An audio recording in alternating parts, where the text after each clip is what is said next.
Hi everybody, my name is Jens Larsen. In this video I'm going to talk about reharmonization. So I already made a few videos on reharmonization, and usually what I'm sort of focusing on when I'm talking about this topic is really looking at what is possible, and a lot of the time it's also a little bit like how far can you go. And I think maybe it would be nice to just sort of talk a little bit about the way that at least I use it the most, and also probably the way that I hear reharmonization used sort of the most effectively in arrangements. Because it's a lot more subtle, and you're not trying to sort of come up with completely spacey sounds and shock the listener in any way. So I think if we look at it like that, then one way I can do that is to take a song and then just talk about some of the sort of more simple options that are available, and also how I come up with the different reharmonizations for that. So I'm gonna take a song that I'm sure you're already familiar with. That's called Body and Soul, which is a fairly famous jazz standard ballad. And then I'm gonna take the A part and just talk a little bit about some of the options you have there in terms of coming up with different chords, when you might use them, what you're looking for, and also how it fits with the melody, because that's something that I don't usually talk too much about when I'm doing these videos on reharmonization. It's just about the chords. So just to sort of keep it a little bit more practical and talk about how you actually use this, and how it might work, and when you need to change the melody, when you don't, stuff like that, I thought could be interesting to take up in this video. So that's what I'm going to go over. Let's just first go over the chords for Body and Soul, because the way it's mostly played, it's useful just to have an overview of that. So I'm just going to focus on the A part, so I'm not going to really cover what's in the B part. The B part is basically two modulations. For the rest, the song is in D flat. So we have our D flat root, and then the beginning of the song is E flat minor to B flat 7. Actually, I can just play it. So E flat minor, B flat 7, back to E flat minor, A flat 7, D flat major, G flat 7, and then we get what is basically a D flat with an F in the bass, and then an E diminished, then E flat minor, E flat minor with D flat in the bass, C half diminished, F7, and then B flat minor. And then usually here you will have like E flat minor, and then quickly, so this bluesy sounding, old-fashioned style 9 and sharp flat 13, A flat 7, and then to, depending on where you're going, back to D flat, or turn around back to the E flat minor. If we look at this progression, then it's all fairly simple, because we have 2 chord, auxiliary dominant, back to the 2, 5, 1, then the 4 as a dominant, which we're using as an auxiliary dominant as well, down to, and then whether you want to think of this as an F minor or a D flat with F in the bass, and then we get a sharp 4 diminished, that resolves to 2, down, inversion with the 7th in the bass, then a 2, 5, 2, 6, and the 6th chord, and then 2, 5, back, and that's really it. So it's not really a complicated progression anyway, there's not really strange things happening, but it's pretty full, because we have pretty much 2 chords per bar all the time. So instead of just trying to sort of fit in other chords in what is already there, it can be quite useful to just look at, well, if we reduce the chords a little bit, then what is there, and then we can fill it in again and see if we can make that work. So that strategy is quite good to use. So if we take that for the first 2 bars, then we have E flat minor, B flat 7 to E flat minor, A flat 7 is really just a 2-5, that's 2 bars long. So we can fill that in quite a few ways. Let's see, so first we want to start with a E flat minor. Well, you could also just start, I think Tritone might actually start with an A flat sus, I'm not sure, but anyway, we could start with making some sort of movement, like another movement on the E flat minor to A flat 7. One of them could be to do this one, let's see. So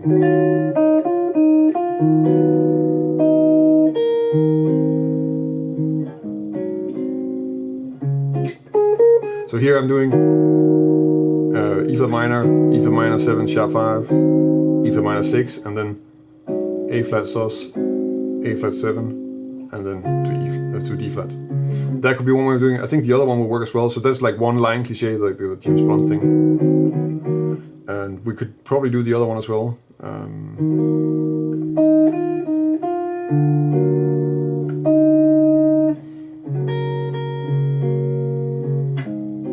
So that will work as well. So we can also do the My Funny Valentine or Stairway to Heaven line cliche. So those are kind of simple, and they can work well just as being variations on what is already there. I think it's the kind of thing you would throw in there if you want to have something else in the third A after the bridge or something like that. That could work well for that. And of course you can play both of those with the A flat pedal also. And you could do that with the whole thing probably as well. See.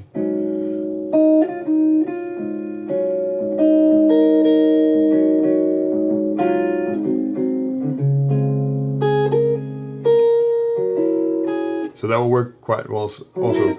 So just do an A flat pedal. These are all fairly simple. They're just different sounds, and it's just instead of having, I think what you need to focus on with progressions like this is that you might have a certain idea about how you would play something like this compared to playing like a lot of chords. So for me, I can sort of make it a little bit heavier, and there's a lot more sustained notes, and everything stays in the same place. So that will mean that if I play the song in a certain way, then that will work better. I think that's sort of the main reasoning behind looking at how to fit in these reharmonization. Also, it has to fit with how you play the song, and you need to take that into account as well. But besides having these sort of standard solutions for a 2/5, which this is really, so both the and also the different line cliches are things that you can always try and see if you can fit on. If you need to reharmonize a 2/5/1 for that's lasting this long, and you want to just have some movement but you don't want to go far away, that's one of the first places you want to look. And you probably can even use it just while you're comping if you want to, just to do something else. And if the people you're playing with are just a little bit awake, then they can hear what's going on also. So that's useful to know those things. But we can of course also go a bit further away. So let's see. So if we have, I think we probably still want to start with the same chord, so the E flat minor or A flat 7 sus.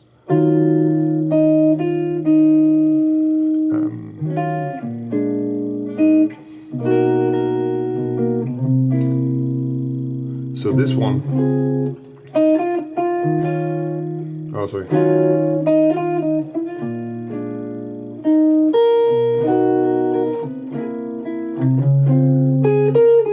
This has a clear movement, but the movement is the first two chords are the same, so just E flat minor, B flat 7, and then on the high B flat I go to a B major, and then to a C7. It's kind of like a sharp 4 diminished type sound, resolving to the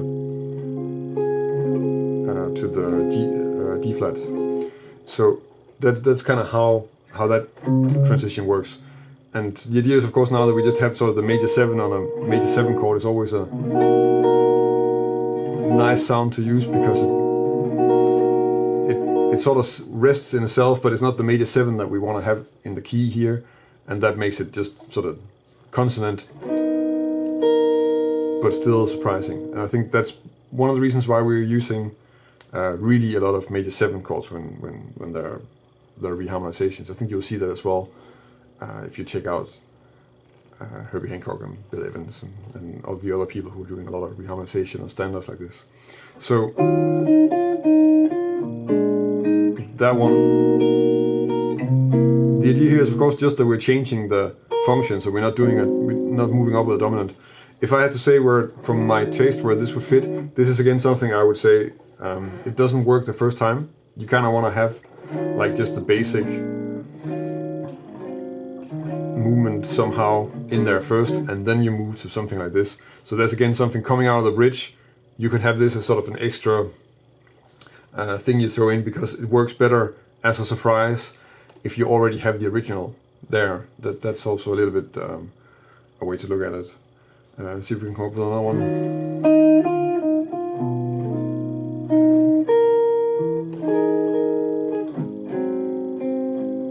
So this is, what is that actually? It's almost like the wrong kind of giant steps changes. And what I'm doing here is that I'm going from the E flat minor, and then I'm just looking at this F. So I know that for the next chord I need an F and an E flat that I can sort of fit in there, and then I'm just taking something that's not in the key, and then using that, and that's how I come up with this B7 flat 5 chord actually. And then I take that, I just resolve that goes up with to a major 7, E major 7 with a flat 5 or a sharp 11. And then I go from there to the A flat. There's no real sort of logic in what I'm doing now. I'm just trying to sort of fit in other scale sounds really, or other chord sounds that are not in the key. So stuff that you just don't expect, that's all I'm going for. And then I'm just freely associating really. The first two bars are essentially just a 2-5. So basically E flat minor, A flat 7. And the next two bars are really, if you just sort of really boil it down to the essence, just tonic. So it's just, so there are really 4 chords, but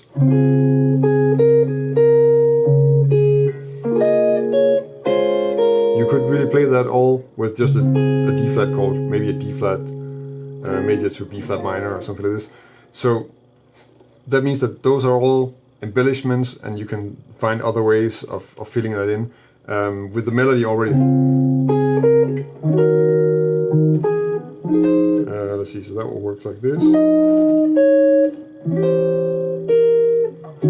We need to aim for the 2 chord that's coming 2 bars later. So that's basically what has to happen. So something has to happen between our D flat and then the E flat 2 bars later, and then the way that it is in the pieces, of course, D flat, G flat 7, F minor 7, E diminished, and then the E flat. And the other way that I just played would be to play it like sort of diatonic up and then down to the sharp 4 diminished in the version, and then down to the E flat. And we can't really, because of the melody, we can't actually have like on the E diminished, you can't actually fit a dominant in there that well, because the melody is C and B flat, so that doesn't sit too well. You could maybe make it like a fast 2-5. It's hard to get that to fit really. So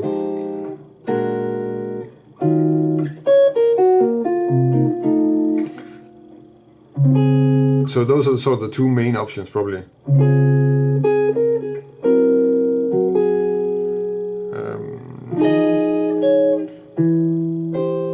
That's what's really there, and the other one will be, of course, we can often, when you have, you can kind of get away with stuff that's gonna be like, so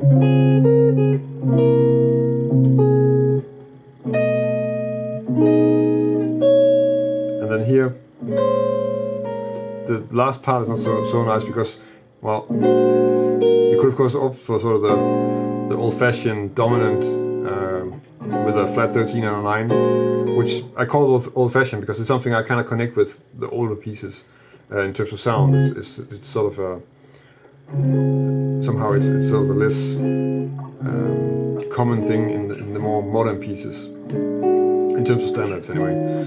So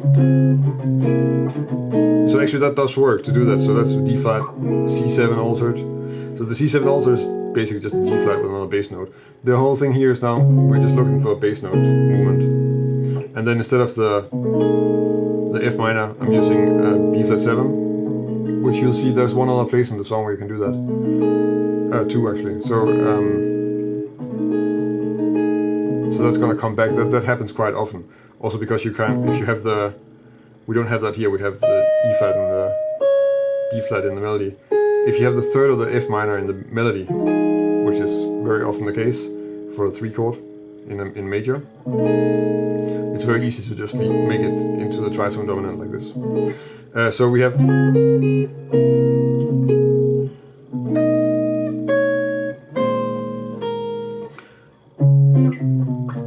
let's see, can we do the other one as well?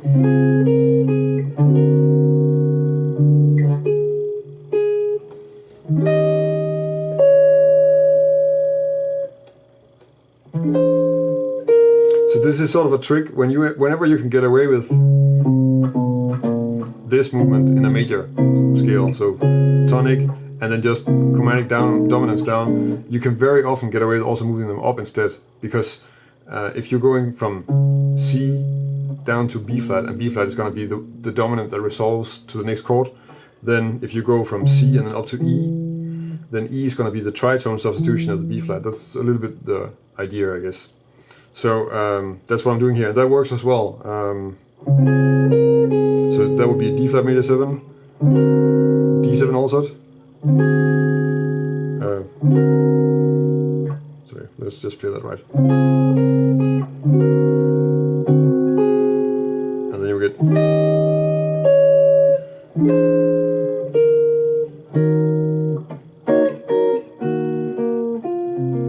So in that way you can have both descending, chromatically descending, chromatically ascending bass line under this melody with harmony that works. And then it's really just about sort of figuring out, like, okay, I can do here, like you always just look at the melody and figure out what kind of dominant will fit and what kind of, or minor chord, or usually it's going to be dominant though, but whatever chord fits, and then how far out is it going to be. I mean, sometimes you can also do stuff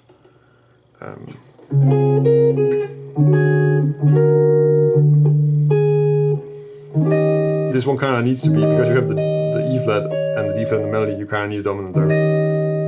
But you could then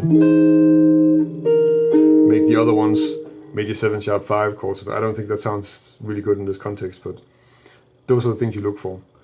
Let's go to the next 2 bars. The next 2 bars are something you can kind of look at as being, well, you can almost look at it as just being 2 bars of E flat minor, because it's pretty much the same chord. But you can also look at it as being a long cadence to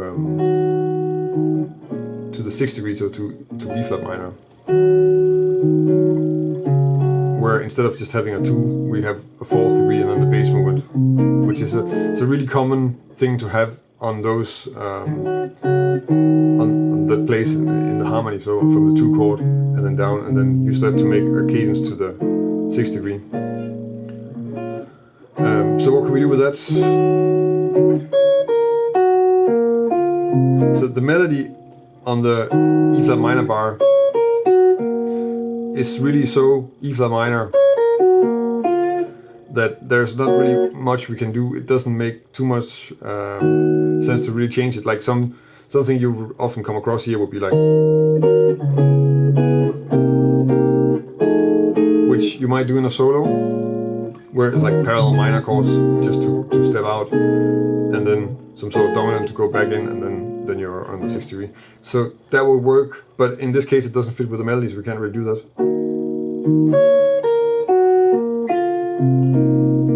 So the only thing that really sort of comes to mind for me right now is to, on the C half diminished, going to, which I'm playing it without the flat 5 because I have the melody here, the 11 in the melody. You can play it here as well. And instead of the F7, you could have a B7, so tritone dominant.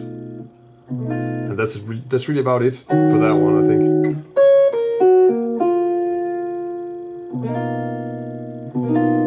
Or actually, let's see, we got. Oh, sorry.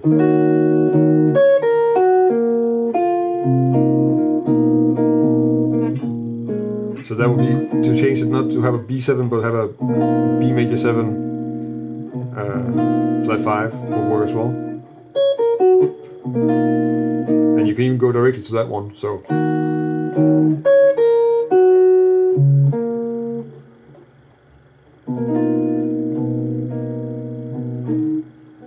and and then leave out the F.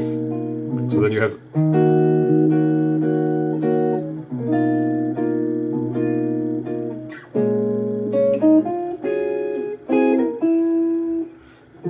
so that, yeah, that's it. There's not really, I don't think, in somehow, there's not really a lot you can do with it, even though you only have the F in the melody.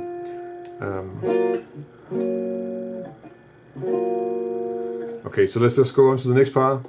So here we have B flat minor for 2 beats, and then the quick 2/5 back to the 1 chord. And of course, well, whether you play the 1 chord, we'll get to that in a bit, because you can. That depends on where you're going, obviously. Also, one thing that's kind of common. This is one of the few places where I know a reharmonization that changes the melody, but I still use it because I really like it. I think it sounds really nice. It doesn't make any sense really, because we still have the cadence, so that we have the C half diminished F7, and then normally we go to our B flat minor here, but then to go to A major 7.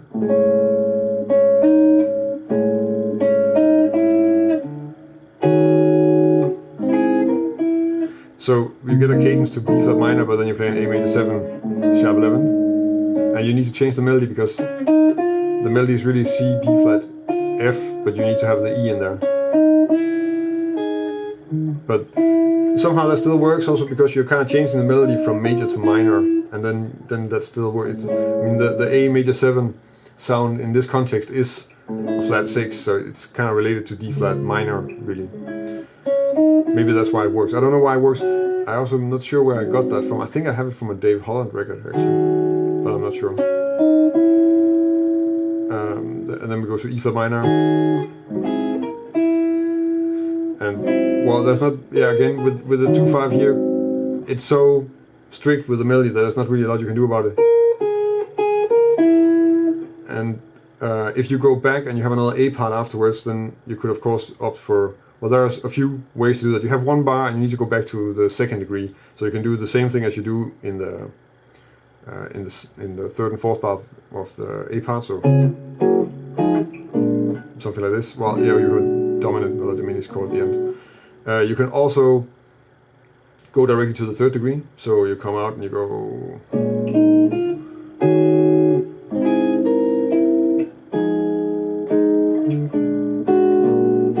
And of course, once you have that, as I mentioned earlier, then you can also go directly to B, so then you get this.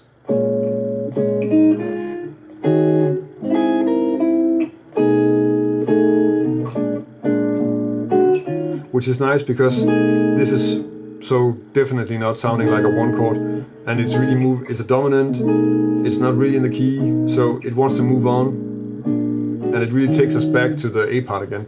One of the few things where the more you talk about messing around with the harmony, and I have the feeling I'm saying that all the time, but it's really about form also. It's really important that you also check out how does it work in the form, and do I want to have this much movement, for instance, if I'm ending the song, or if I'm in the last A, or is this something that works better between the 1st and the 2nd A?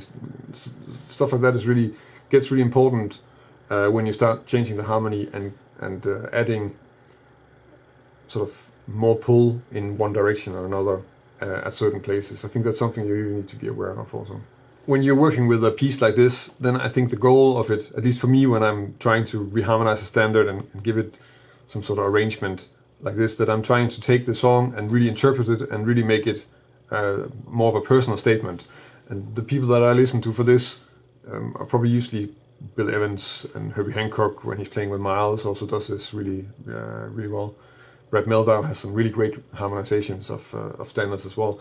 And I think there it makes sense to really understand how we can take the song that, I mean, it is just a jazz standard, but you don't actually have to play it in some sort of tradition. You can also really approach it in a different way and really give it a personal thing. That's definitely what I'm doing. Like this month on my Patreon page, the chord melody arrangement is one of my arrangements on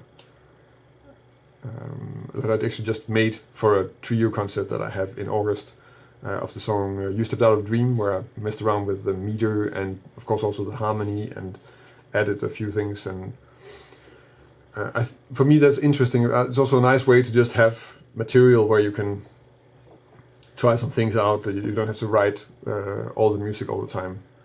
And it can also be nicer if you're playing with people that might already know the standard, because a lot of the time you're not rehearsing a whole lot.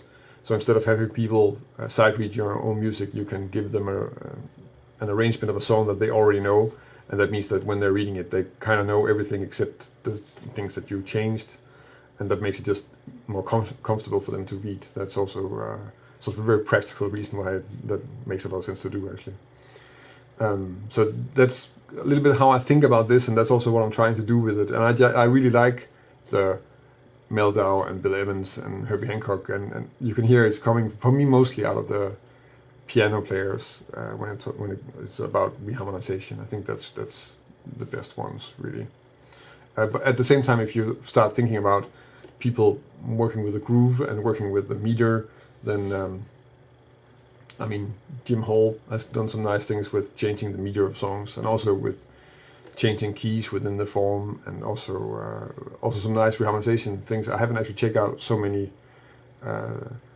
reharmonizations of his, to be honest, but I have taken some stuff in terms of changing the key in the form and stuff like that he does, and that can be something I find quite beautiful, actually. And also, if you take somebody like Schofield, he'll change stuff like playing Secret Love not as an up-tempo swing piece, but as a Ponciana groove, and so that approach is, I like these different approaches to giving the song some sort of a personal twist, really. If you want to learn more about jazz guitar, so improvising over changes, reharmonizing song, and understanding chords and extensions, then subscribe to my channel. I publish a new lesson every Thursday, and I've been doing this for quite some time, so there's already really a lot of stuff available on my channel. If you want to help me keep making all these videos, then check out my Patreon page. I have a small community of people supporting me on Patreon, and I'm very grateful for them helping me finding the time and the money to keep on making all these videos that I can post on YouTube. That's about it for this week. Thank you for watching, and until next time.